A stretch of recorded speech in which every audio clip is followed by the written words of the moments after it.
ልገያ ነበርኩ። አረ አድናን በስማንበር እንዴት ልተደርጋለሁ?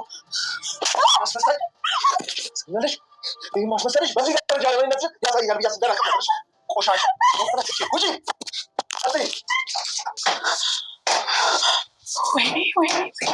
ወይኔ እና እየለመድከው ነገር እንቅልፍ ረሳችኋል ከቢራ ጋር ማለት ምን እያልከኝ ነው? ምን ነው ደነገጥክ? እንዴት ዊልቸሩን ቤት ጥለው ትመጣለህ? እባክሽ ቆልፍ የፈለ የመጣሁት ጭራሽ እሱን ይዘን እንጓዘዝ እንዴ? ችግር ውስጥ እኮ ነው ያለነው። ማንኛው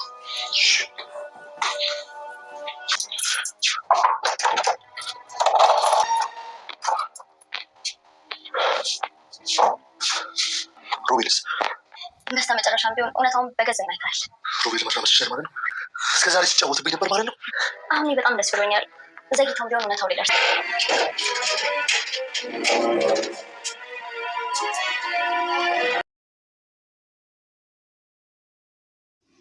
ሮቤል እና ሚራ ተዋረዱ። የእስከዛሬ ነውረኛ ተግባራቸው ተጋለጠም። ሚራ ሉህና ልትገላት ስትል አድናን ደርሶም ነበር። አድናን ለሮቤልና ለሚራ ተግባራቸውን እንዳወቀባቸው በተዘዋዋሪ ነግሯቸውም ነበር። ዘግይቶም ቢሆን አድናን የሚስቱንና የወንድሙን ነውረኛ ተግባራቸውን ደርሶበትም ነበር። ሰላምና ጤና ይብዛላችሁ የተወደዳችሁ የተከበራችሁ አድማጭ ተመልካቾች በያላችሁበት ሰላምታ ይድረሳችሁ። እንኳን በደህና መጣችሁ። ቪዲዮንም እስከ መጨረሻው እንድታዩት በአክብሮት እየጋበዝኩ ቻናሉንም ሰብስክራይብ በማድረግ ቤተሰብ እንድትሆኑን አክብሮታዊ ግብዣዬን አቀረብኩ። በብዙ አስተማሪና እየተወደደ ያለውን የሉህና ድራማን ነው ማጋራችሁ።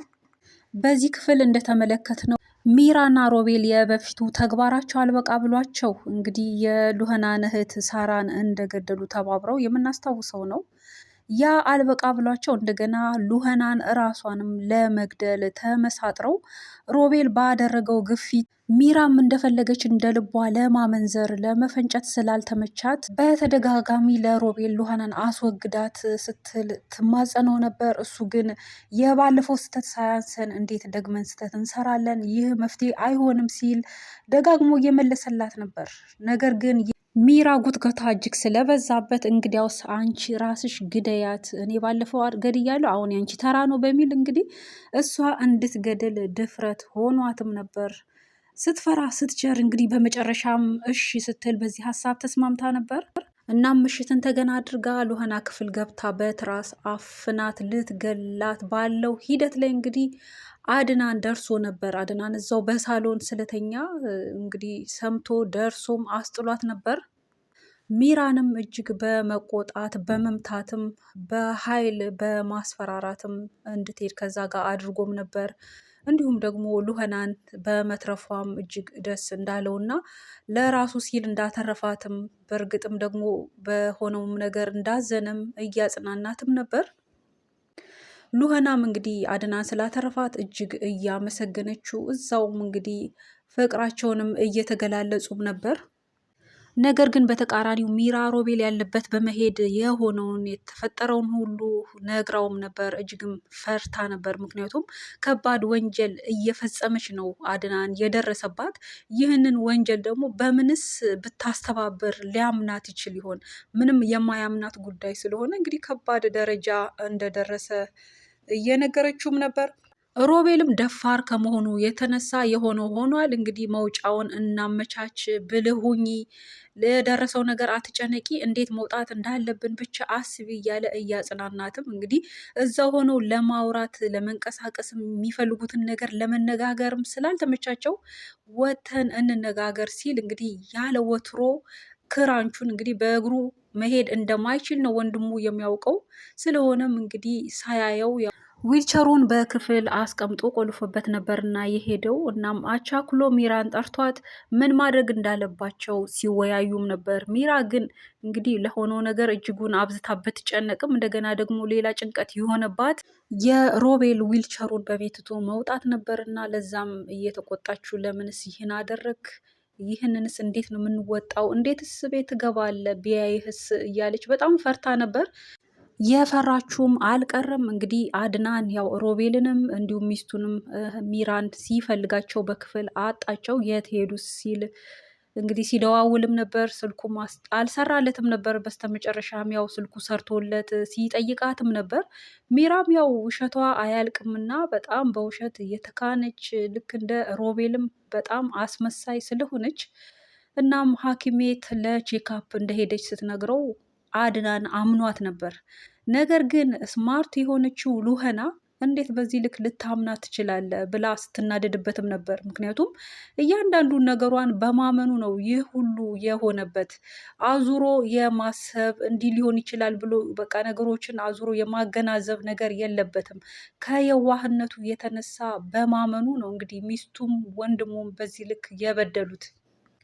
ከዚህም የተነሳ ሉህና ተናዳበት ተቆጥታውም ክፍሉን ከፍተን እንይ ስትል አበክራ ጠይቃው ነበር። እንግዲህ አድናንም እሺ ብሎ ከዚህ በኋላ እንደሚሰማትም ቃል ገብቶላት የክፍሉ ቁልፍ በሱም እጅ ስለነበር የሮቤልን ክፍል ከፍተው ሲመለከቱ እንግዲህ ዊልቸሩ አለ፣ በክፍል ውስጥ ማንም የለም፣ ሮቤል የለም እና ይህ ክስተት እጅግ ያስገረመውና በጣምም ያስደነገጠውን በቃ ግራ ያጋባው ጉዳይ ነበር ለአድናን። ምክንያቱም የሚያውቀው እስከዛሬ ድረስ የሚያምነው ወንድሙ እንግዲህ በዊልቸር እንደሚሄድ በእግሩ መሄድ እንደማይችል ነበር። ነገር ግን ሉህና እዛ ቤት ከመጣች ጊዜ ጀምሮ ስትነግረው ያየችውን ነገር በአይኑ በብረቷ ያየችውን ነገር ስትነግረው ባለማመኑ አሁን ላይ ግን ደርሶ እንግዲህ ቢዘገይም በራሱ አይን ይህንን በማየቱ ሉህና ተደስታም ነበር። ነገር ግን አድናን እጅግ ተናዶ በጣምም በመዛት እንዴት በዚህ ልክ ይዋሸኛል ሲል እንግዲህ ክራንቹን ይሄ የዊልቸሩን ከክፍሉ ይዘው በመውጣት ራሱ አድናን ተቀምጦበት እንግዲህ ወደ ውጭ እየወጣ እያለ ሚራ አገር ሰላም ነው ብላ እንግዲህ ከፍታ ስትገባ ስትመለከታቸው በጣም ደንግጣ ውሃ ሆና ነበር። ምክንያቱም ያልጠበቀችው ነገር ነው። እሷ በእሷ ቤት እና በሮቤል ቤት ከገባች በኋላ ሁኔታውን የቤቱን ድባብ እንግዲህ ቃኝታ ከዛ በኋላ ደውላ ስትነግረው ቀስ ብሎ ሹክክ ብሎ ሳይታይ ወደ ቤቱ ወደ ክፍሉ ገብቶ እንግዲህ ክራንቹ ላይ ለመቀመጥ በቃ ቤቱ እንዳለ እንደተኛ ለማስመሰል እና እንደ ልማዱ ለመዋሸት ነበር። ነገር ግን እንግዲህ የውሸታቸው የተግባራቸው ሴራቸው አጠቃላይ የነውረኛ ድርጊታቸው ጽዋው ሲሞላ እንግዲህ እንዳለ ስራቸው ተገልጧል። ባለፈው ክፍልም እንግዲህ አድናን በመኝታ ላይ ሆነው ሲላላጡ ሲሳሳሙ ወንድምና የወንድም ሚስት እንግዲህ ሲማግጡ በአይኑ በብረቱ አይቷል። በተጨማሪም ደግሞ ይህንን አየ።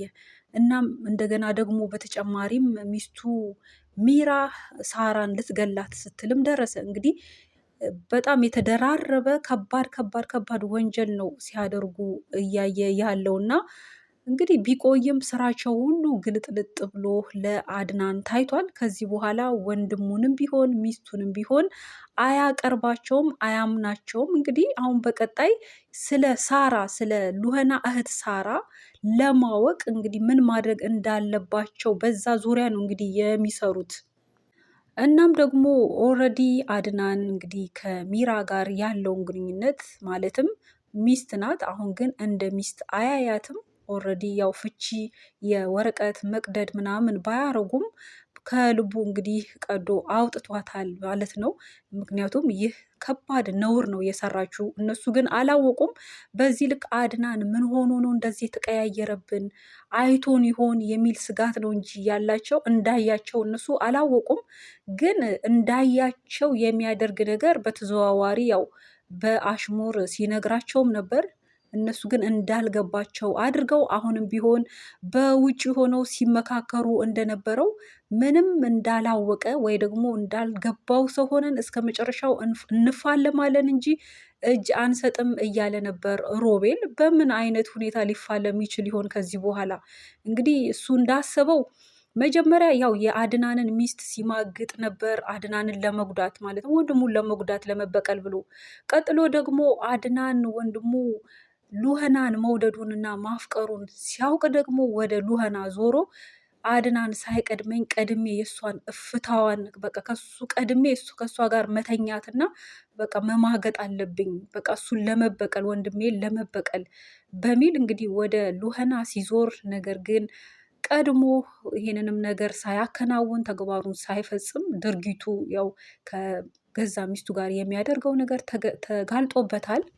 ስለሆነም አሁን እያንዳንዱን ነገር አድናን እየተከታተለ ነው ያለው። በቤት ውስጥ ሆነው ምንም ነገር እንደ በፊቱ ማድረግ እንደማይችሉ ነው። ስለሆነም እንግዲህ በምን አይነት ሁኔታ ተግባራቸውን ይቀጥሉ ይሆን? እናስ አድናንስ ያየውን ነገር በግልጡ መቼ ይሆን ነግሯቸው እንዳወቀ የሚነግራቸው? እስከ መቼ ሲሆን ይህ ትዕግስቱ? መቼም ያው ሉህና ታገስ እንዳለችውም የእሷን ምክር ሰምቶ ነው እንዳያቸውም ያላስታወቀው እስካሁን ማየቱን ያልነገራቸው በግልጹ ማለት ነው ያልነገራቸው። ነገር ግን ያው በተዘዋዋሪም ነግሯቸዋል። እነሱ እንዳልገባው እየሆኑ ለመቀጠል ፈልገዋል። ነገር ግን ትልቅ እንግዲህ ተጨማሪ ውሸታቸው እንግዲህ የተጋለጠው ምንድን ነው? አቶ አድናን ወንድሙ ሮቤል በእግሩ መሄድ እንደቻለ ማየቱ ነው። በጣም ከባድ ውርደት እና ከባድ ወንጀል ነው እንግዲህ በሚያምኑት ሰው መከዳት። በዚህ ልክ ሚስቴ ናት ብሎ አብሯት ከሚኖር ሰው ጋር እና ወንድሙ ከሆነው ከራሱ ከስጋው እንግዲህ እንደዚህ አይነት በደል እና ጭካኔ የተሞላው ድርጊት ነው እንግዲህ እያደረጉ የነበረውና የተጋለጡት ማለት ነው። በቀጣይም አንዱና ዋናው ከባዱ ድርጊታቸውም እንደሚጋለጥ ነው፣ ሳራን የመግደላቸው ጉዳይ ማለት ነው። አድናንና ሉህና አሁን አንድ ሆነዋል፣ በፍቅርም ተጣምረዋል፣ እጅግ ተፋቅረዋል፣ ተዋደዋል። ስለሆነም ሁለቱም ተባብረው ለፖሊስም ጠቁመው አሳውቀው የእህቷን የሳራን ጉዳይ እንደሚያጠሩ ተስፋ እናደርጋለን። ሮቤል እና ሚራ እጅግ ተዋርደዋል። በቀጣይም ውርደታቸው ቀጥሎ እንግዲህ ዘብጥያ እንደሚወርዱ ነው። ያው ክፉ ሰው መጨረሻው እንደማያምር የሚያስተምር ነው።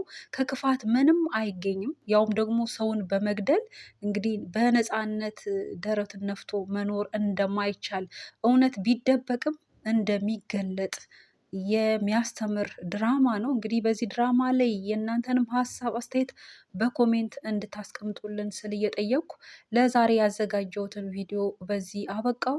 ስለተከታተላችሁ ከልብ ነው የማመሰግናችሁ። በያላችሁበት ቸር ቆዩን። በሌላ እስከምንገናኝ ደህና ሁኑ።